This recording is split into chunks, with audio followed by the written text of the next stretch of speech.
If there's one thing I know, it's that the gals in Snippet Land are not cream puffs.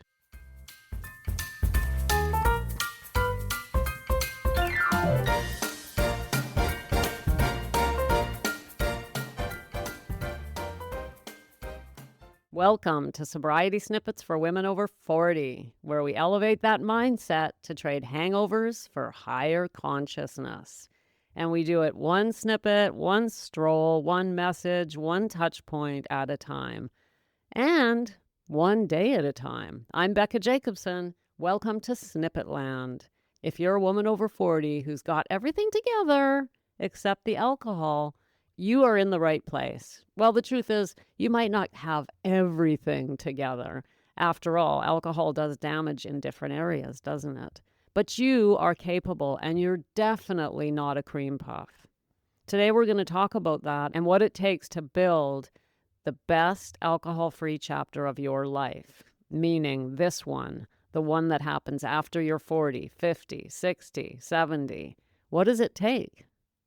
Well, gals, I opened this episode by mentioning cream puffs. What do I mean by that? Well, I like the phrase, makes me smile.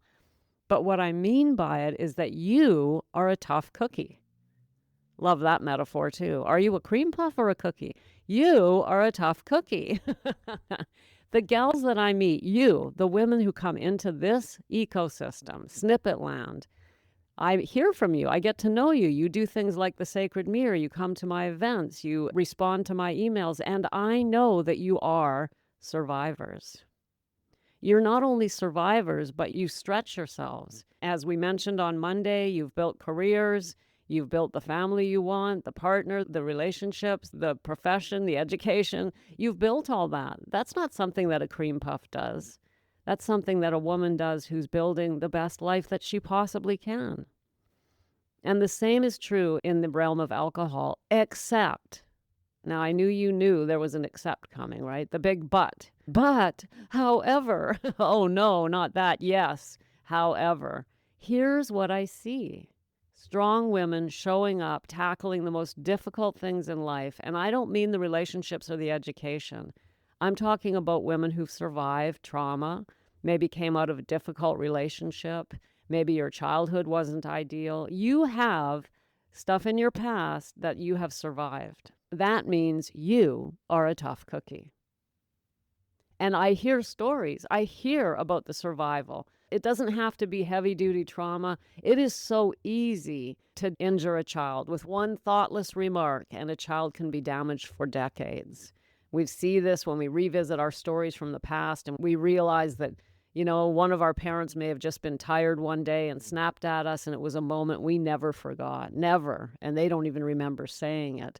Those are the types of things that we overcome. We revisit and reframe on this journey. But the point is that you've already survived a lot. And yet when I say to you, so here's the punchline, gals. There's a punchline here.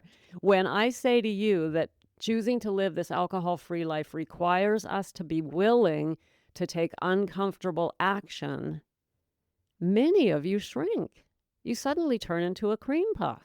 And I'm like, hey, what the hell happened? I thought I was talking to a tough cookie, and now I'm looking at a cream puff. Listen, gals, I'm not judging. I'm not criticizing. I'm just pointing out that this might be the most difficult thing you've ever done. I, too, am a tough cookie, a survivor. You may know a little bit about my past, surviving 13 years as a prostitute, turning my life around in my early 30s, going and getting an education, and then a career as a college professor. I'm a tough cookie. And yet I was a massive cream puff when it came to alcohol. I let it haunt me and dog me right into my early 50s. I just didn't have the guts. The tough cookie just fled the room whenever that topic came up, and I turned into a marshmallow. Now we have a marshmallow and a cream puff. But I'm serious, gals. When it comes to this topic, it really can shut us down. Okay, well, I've done all this other, and now she wants me to live the rest of my life without the one thing that settles my nervous system, the one thing that helps me calm the mind when it's spinning, the one thing that slows down those feelings of shame and regret that I have. And on it goes. She's asking me to remove that. And that turns us into a cream puff.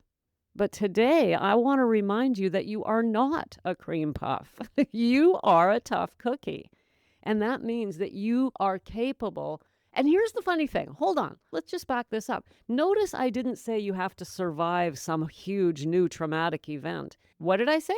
I said uncomfortable action. Uncomfortable, not painful, uncomfortable.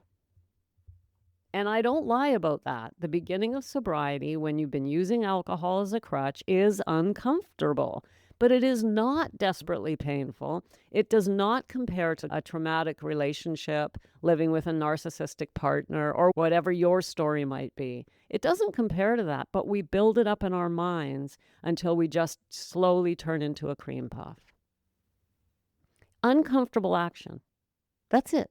So ask yourself today, could I take uncomfortable action for a little while, for a sustained period of time to get past this, what Becca calls the survival sobriety stages?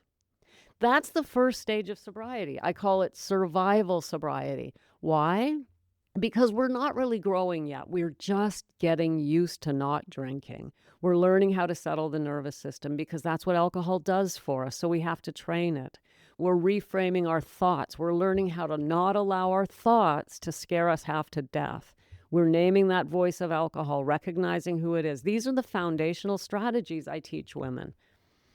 And that is necessary to get us through the first stage of sobriety, which is the first few weeks, could be a month, could be up to 2 months.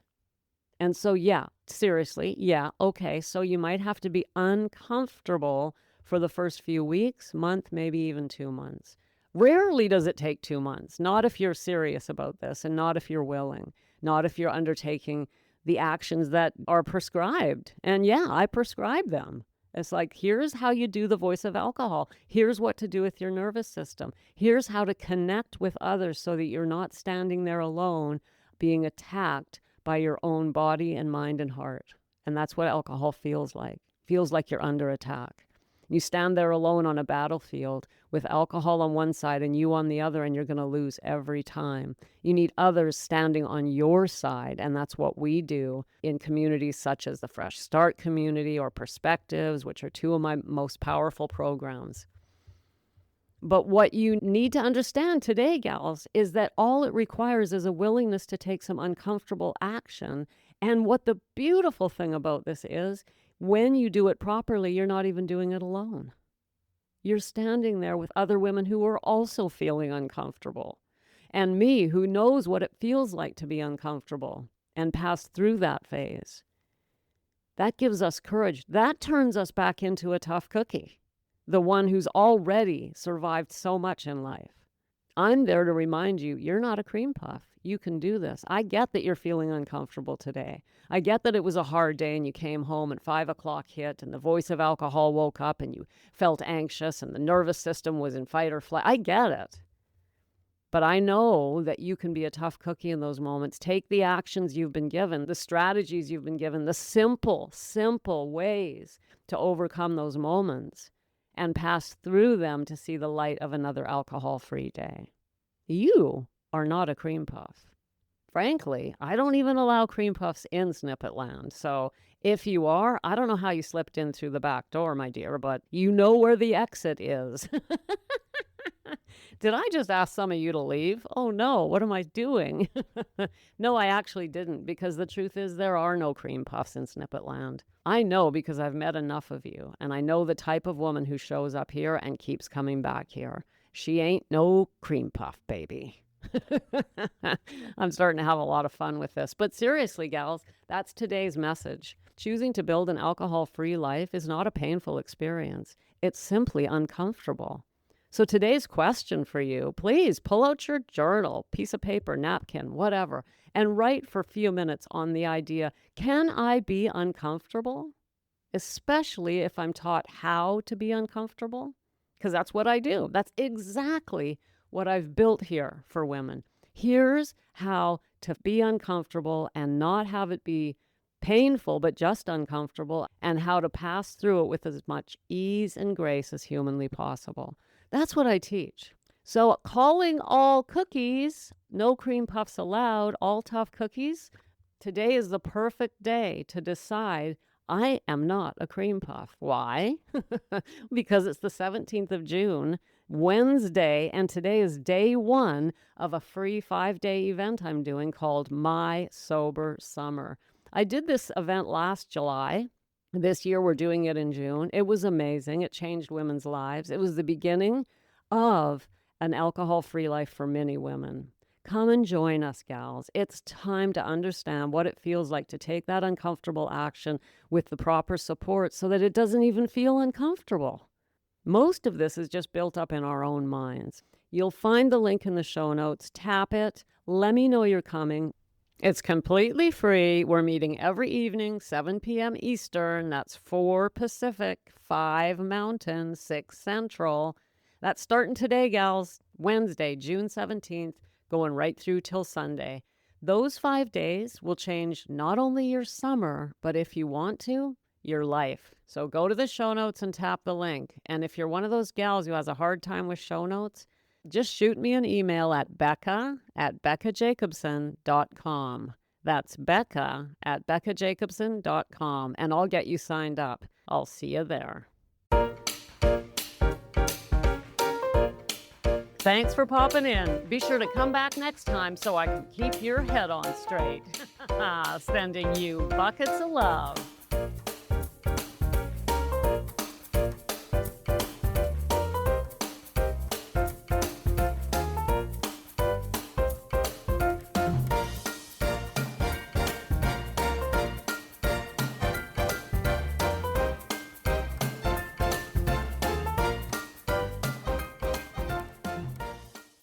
The modern man is fascinating.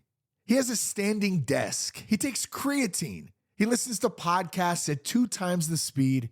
He owns 3 water bottles, and he follows 6 productivity influencers. Then every weekend, he drinks enough alcohol to tranquilize a rhinoceros.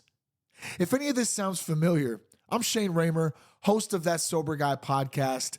We talk performance, we talk purpose, we talk leadership, and we talk about building a better life without alcohol. Because the answer isn't another life hack. It's removing the thing that's holding you back. Search That Sober Guy wherever you get your podcasts.